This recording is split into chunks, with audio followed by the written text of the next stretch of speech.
Il y a un dicton qui dit que la vie est un voyage, et à juste titre, du plus grand des hommes au plus petit, tous passent par des hauts et des bas. Chaque situation, choix et seconde de la vie est comme un petit test. Chaque décision vous entraîne dans une certaine direction. C'est pourquoi il est crucial que vous appreniez à observer la vie humaine, à observer les autres. Quelles décisions ont-ils prises qui les ont conduits à ce point de leur vie? Apprenez à la fois du grand homme et du petit. Il y a l'histoire d'un homme sage. Un jour, le sage était assis sous un arbre, et des gens sont venus s'asseoir à côté de lui. Ils ont posé au sage une question simple. « Comment es-tu si sage ?» Le sage se retourne, les regarde une seconde et répond « J'ai appris des fous. J'observe leur processus de décision et leurs actions. Et j'évite de faire les choses qui leur causent des problèmes. » La même chose est vraie pour votre vie. Laissez chaque moment de votre vie être rempli d'observations. C'est le moyen le plus simple de réduire de 10, 20, voire 30 ans votre courbe d'apprentissage, et de vous placer en tête des 99%. Rappelez-vous que la vie est pleine de leçons, il est de votre devoir d'homme de rester un étudiant pour la vie. Dès l'instant où vous pensez être un maître, et avoir suffisamment appris, vous ne grandirez jamais. Quelles sont donc les leçons et les principes que les hommes apprennent trop tard dans la vie? Discutons de 8 de ces leçons de vie. Numéro 1, tout est temporaire. Les bons et les mauvais moments sont tous deux temporaires. Lorsque votre vie se déroule sans problème et que vous êtes heureux, profitez-en autant que vous le pouvez et soyez-en reconnaissant. De même, lorsque vous êtes déprimé, faites profil bas et traversez les situations difficiles comme un homme. Sachez que ce n'est pas la fin du monde. Tout au long de ma vie, j'ai rencontré tellement d'hommes.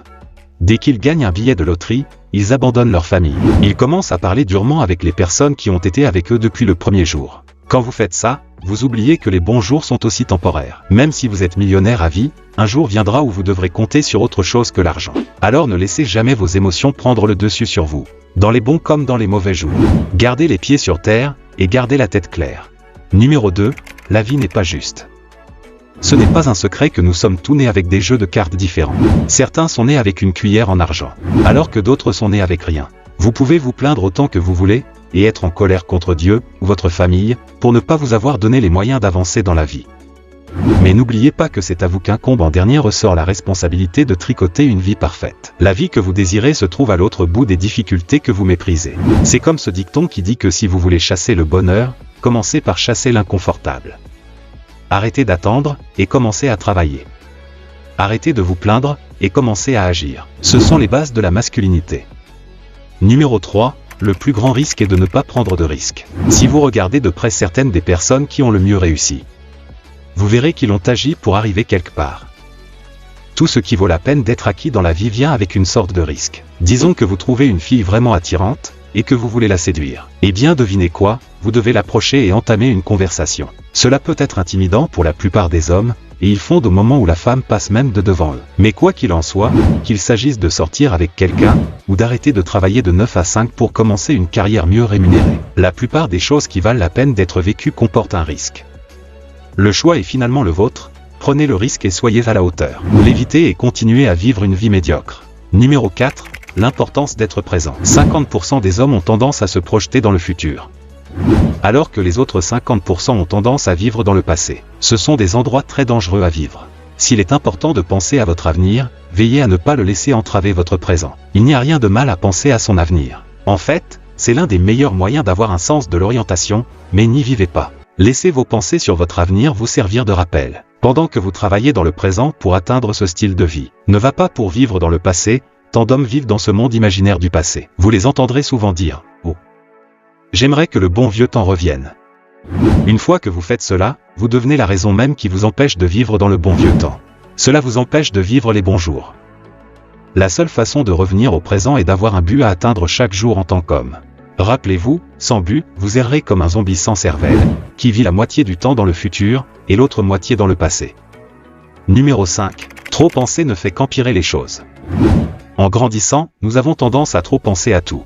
Vous remarquerez que vous vous énervez pour chaque petite action des autres. Peut-être que la personne ne vous a pas dit au revoir après le travail, et vous avez l'impression qu'elle vous déteste tout à coup. Ce sont des choses qui vous tueront lentement de l'intérieur, même si l'autre personne avait de mauvaises intentions à votre égard. Arrêtez d'accorder de l'attention à ses pensées, et surtout, n'inventez pas de situations fantaisistes dans votre esprit.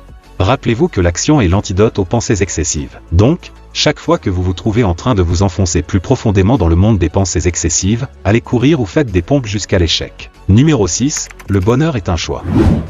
Le bonheur est votre choix personnel, et vous seul avez le pouvoir de vous rendre heureux.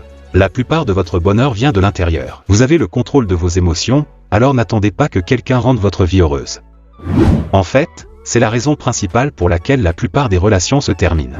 Chaque personne dans la relation se met ensemble avec l'espoir que l'autre personne la rendra heureuse. Mais ce n'est jamais le cas. À moins que vous ne parveniez à vous rendre heureux en premier lieu. Alors ne vous attendez jamais à ce que votre relation fonctionne. Pas seulement les relations, mais chaque interaction dans la vie. Disons qu'il pleut beaucoup, une personne peut sauter partout et être heureuse sous la pluie. Alors que l'autre personne maudit Dieu pour avoir laissé un tel mauvais temps se produire. Souvenez-vous donc que le bonheur est un choix. C'est un état d'esprit que vous devez maîtriser chaque jour. L'une des meilleures façons de commencer à construire cet état d'esprit est d'abord de fermer vos réseaux sociaux. Les médias sociaux ont fait tellement de dégâts que même s'ils sont présentés comme quelque chose qui vous rapproche des autres. Mais ça fait exactement le contraire, et ça ne met que de la jalousie en vous. Numéro 7, faites ce que vous aimez et aimez ce que vous faites. Votre travail est une grande partie de votre vie, choisissez-le avec soin. Imaginez un homme qui aime la programmation. Pensez-vous qu'il se lèverait un jour, et tout d'un coup choisir de créer des projets civils? Et même s'il devait le faire, il ne serait pas capable de le faire efficacement. Donc, considérez que votre temps est précieux. Ne consacrez votre temps et vos efforts qu'à développer les compétences qui feront progresser votre carrière. La plupart des hommes gaspillent 50% de leur vie, parce qu'ils choisissent des carrières, ou des compétences que leurs amis aiment, alors qu'ils n'avaient aucun intérêt pour eux-mêmes. Si vous n'êtes pas satisfait du créneau du travail que vous faites, vous ne serez pas satisfait de votre carrière. Cette insatisfaction affectera également de nombreux autres aspects de votre vie. C'est ce qu'on appelle investir en soi. Cela devrait également s'appliquer à votre vie informelle. Ne vous engagez que dans des activités qui servent votre objectif et votre mission. Et enfin, huitièmement, votre esprit est votre meilleur ami, et votre pire ennemi. La dernière et la plus importante leçon de vie concerne votre esprit. Vous êtes la raison de tout ce qui se passe dans votre vie. Vous ne pouvez blâmer personne pour vos échecs ou vos faiblesses. Dans 99% des cas, c'est votre façon de penser qui détermine si vous êtes un gagnant ou un perdant. Entraînez votre esprit à devenir votre meilleur ami, car il vivra avec vous pour le reste de votre vie. Chaque fois que vous vous regardez dans le miroir, votre esprit devrait se porter garant de votre réussite. Presque comme si votre esprit devait vous admirer comme un modèle à suivre. Ne faites qu'un avec votre esprit, qu'il soit votre plus grand fan et supporter. C'est l'un des secrets de tous les hommes qui réussissent. Alors rappelez-vous mes frères, la vie est un cadeau de Dieu, que vous devez chérir chaque jour. Restez un étudiant pour la vie, et continuez à apprendre. Et assurez-vous de mettre en œuvre ces leçons de vie dans votre vie. Ce que la plupart des hommes apprennent tard dans leur vie. En passant, n'oubliez pas de montrer un peu d'amour, appuyez sur ce bouton d'abonnement, et explose le bouton like.